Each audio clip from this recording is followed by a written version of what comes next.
Hello everyone and welcome to all our viewers in Nigeria and around the world to a new cycle on Global Television coming to you live from the nation's capital, Abuja.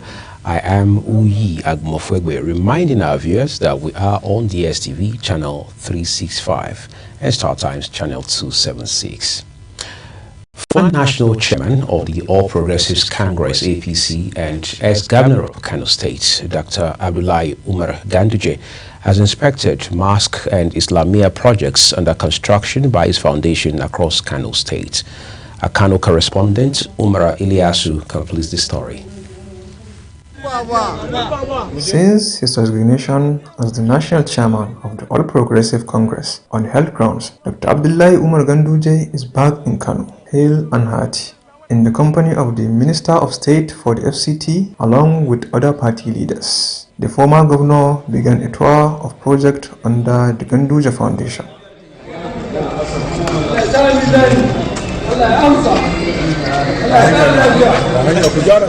The projects include a Jumu'at Mosque, an Islamia at Bachirawa in Ungoku local government, a 5-daily prayer mosque with a school in the same area, and another Jumu'at Mosque with a female section at Lodge Road in Nasarawa local government. The mosque is being built and fully owned by Ganduje Foundation. It will serve the local community, providing a much-needed space for both education and worship. The building is not just for male worshippers. There is also a dedicated space upstairs for women to pray comfortably. On the ground floor, there is an office for the head of the mosque and imam, as well as a large prayer hall for tafsir sessions, particularly during Ramadan. Sannan kuma da babban masallaci wanda yake bayan sallar Juma'a za kuma a dinga tafsiri kowace rana, musamman kuma lokacin azumi idan Allah ya kai mu. Established to promote Islam and support vulnerable communities, the Ganduje Foundation says it has built hundreds of mosques and Islamic schools across Nigeria. The inspection was attended by top APC figures, including Dr. Nasir Yusuf Gawuna, Maria Mahmood, former Chief of Staff Mahmoud Garba, and other dignitaries. With communities eagerly awaiting completion, the project stands as a continuation of Ganduje's social and religious interventions. Thank you, Ilyasu. The Sultan of Sokoto and President General of the Nigeria Supreme Council for Islamic Affairs, Muhammad Saad Abubakar, has announced Monday, August 25, 2025, as the first day of Rabiul Awal 1447 This is contained in a statement released by the Wazir in Sokoto and Chairman of the Sultanate Council Advisory Committee on Religious Affairs, Professor Sambo Junaidu. Professor Junaidu said the declaration followed reports from the Sultanate Council Advisory Committee on Religious Affairs in conjunction with the National Moon Sighting Committee, which confirmed that no sighting of the new crescent was received from the moon sighting committees across the country on Saturday, 23rd August 2025, corresponding to 29th Safar 1447 AH. The King Salman Humanitarian Aid and Relief Center has successfully concluded its voluntary medical outreach for open heart surgery and cardiac catheterization in Kano State. In a statement, it cited the 5-day campaign, which ran from August 18 to 22, 2025, brought together a 25-member team of highly skilled Saudi medical volunteers who performed dozens of complex procedures with remarkable success. It also noted that the team conducted a number of open heart surgeries and cardiac catheterizations, all of which were completed successfully, bringing renewed hope to patients and their families. Governors elected on the platform of the main opposition People's Democratic Party, PDP, rose from their meeting in Gusau, Zamfara State capital, insisting that they are committed to the November 15th and 16th elective national convention slated for Ibadan, Oyo State. The governor's position is coming amidst a statement credited to the former governor of Rivers State and Minister of the Federal Capital Territory, Nyesom Wike, that he is not aware of the convention and did not recognize the National Executive Committee meeting where the decision for the convention was made. The minister has demanded that the South-South Congress, conducted by his allies, which produced Dan Obi and rejected by the National Working Committee, be recognized. As Nigeria prepares for future elections, the call for diaspora voting continues to generate conversations among citizens, both home and abroad. While many see it as a way to deepen democracy, others believe the country is not yet ready for the challenge. Ubong Usoro. We'll have that story and its details for you later. A health expert has raised the alarm over the dangers of self-medication in the treatment of malaria, warning that the practice could lead to severe complications, including death. In an exclusive interview with Global Television on World Mosquito Day, Dr. Aisha Ladan of the Federal Medical Center in Abuja urges Nigerians to stop treating themselves without proper medical guidance. Our correspondent Zarao Nasiro has details. World Mosquito Day draws global attention to the deadly threat of malaria and other diseases spread by mosquitoes.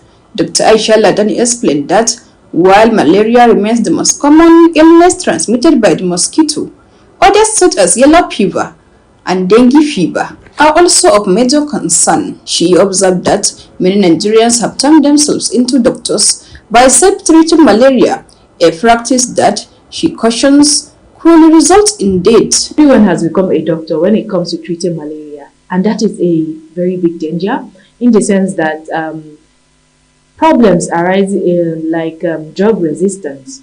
So wrong diagnosis is also a problem. You see someone coming down with fever, body pains and headache, and the next person, oh, it's malaria, go to the pharmacy and get malaria medications.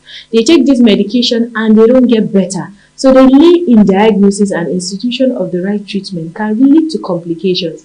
And complications of malaria are vast and they are dangerous, and the worst is death. Some residents interviewed said they protect themselves by sanitizing their surroundings, using insecticides, and sleeping under mosquito nets. If the environment is bushy, at least there is need for fumigation from time to time. Then, nowadays mosquitoes are very stubborn. Still they penetrate through the windows and doors and enter the rooms. Sometimes we use mosquito nets, and sometimes mosquito coils and insecticides. The implication is that it gives malaria and fever. Even though malaria and fever, they are almost the same thing.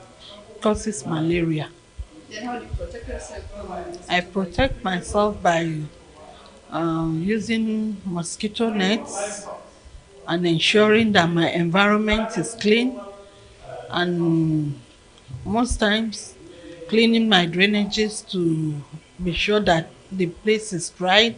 Mosquito bite causes malaria, and the best way to prevent malaria is to eliminate mosquitoes.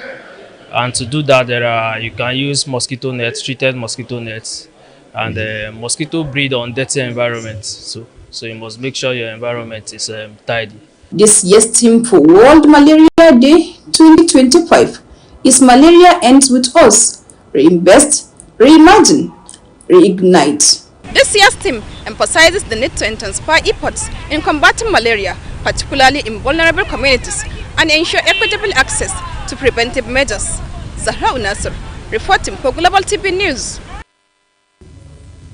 Away from Zarao's report now, in Nigeria, the question of truth and trust within families has taken center stage, with growing calls for DNA tests to be made mandatory at birth. What was once a private matter between couples has exploded into a national debate stirring legal, medical, cultural, and religious discussions across the country.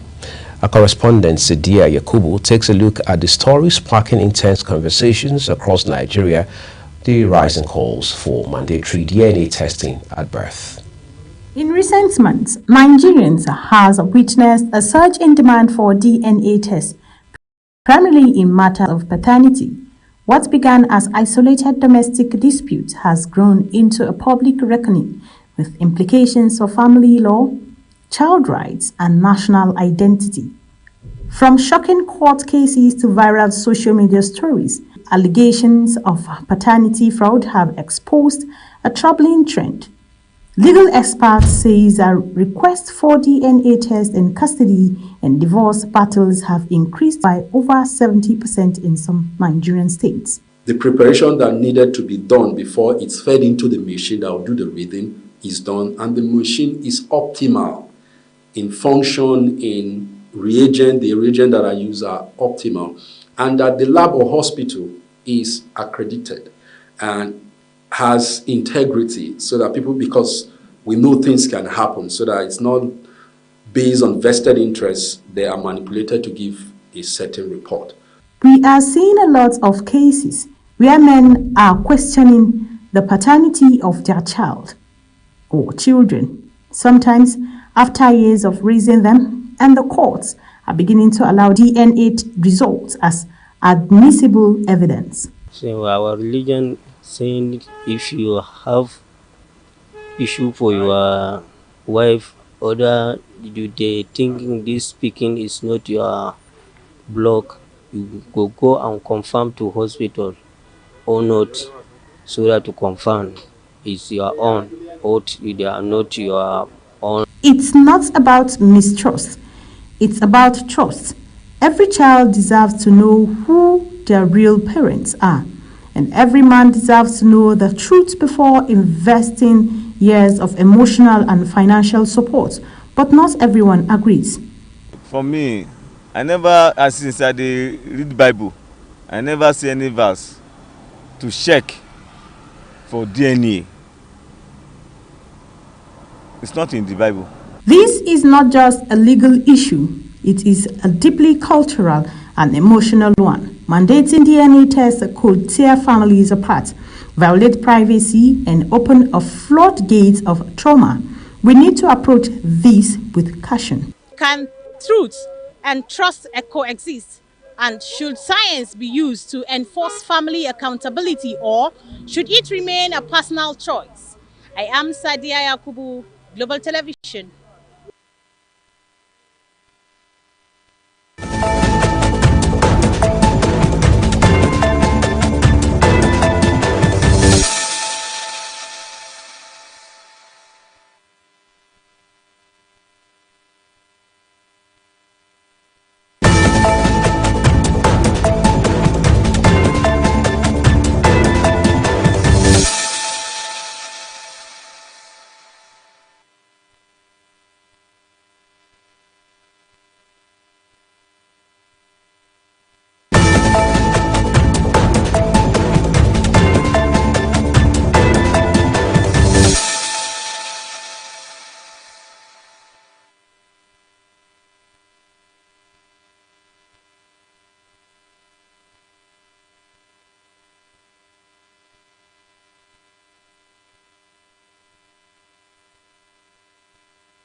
Thank you, Sadia Yakubu.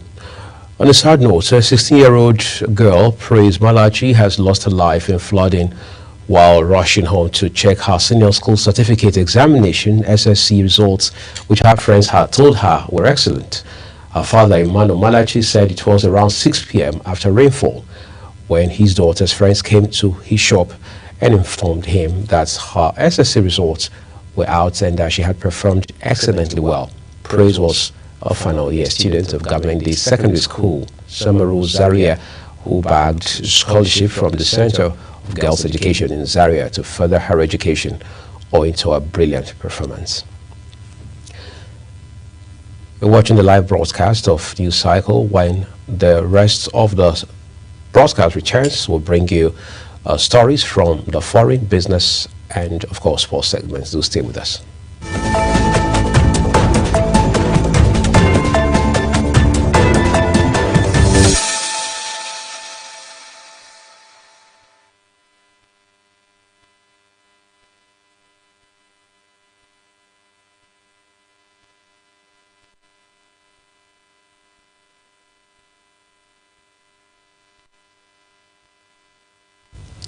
Welcome back.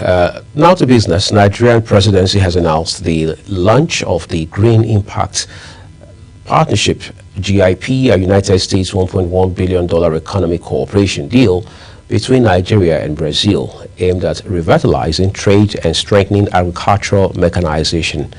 In a statement issued by Sunday Dare, Special Advisor on Public Communication to President Bola Tinubu, the government said the project is expected to generate about 100,000 direct jobs and over 5 million indirect jobs, while boosting food security and modernizing the country's agriculture sector.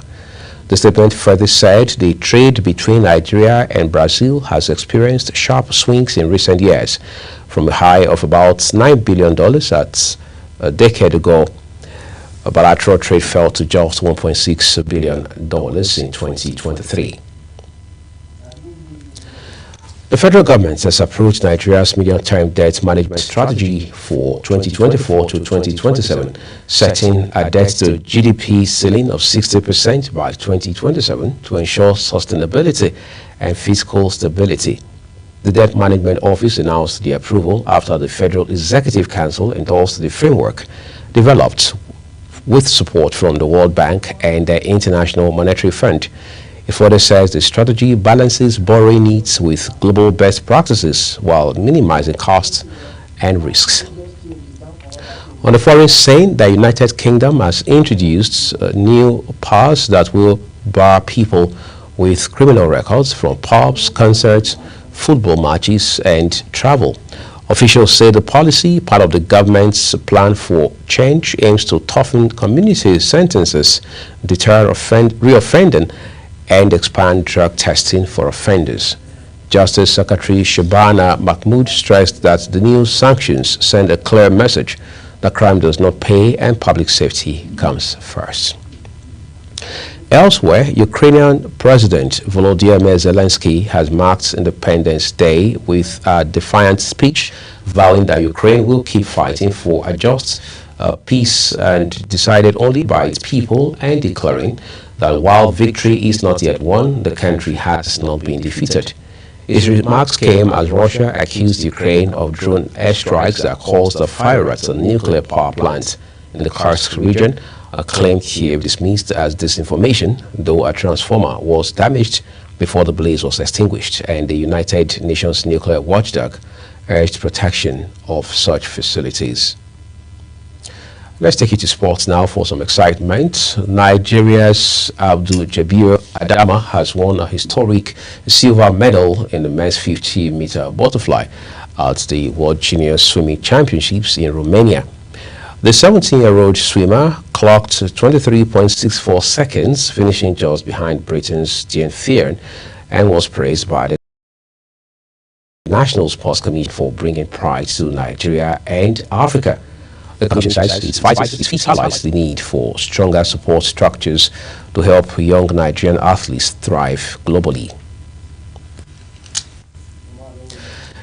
Italy captain Gianluigi Donnarumma has agreed personal terms with Manchester City as he prepares to leave Paris Saint-Germain.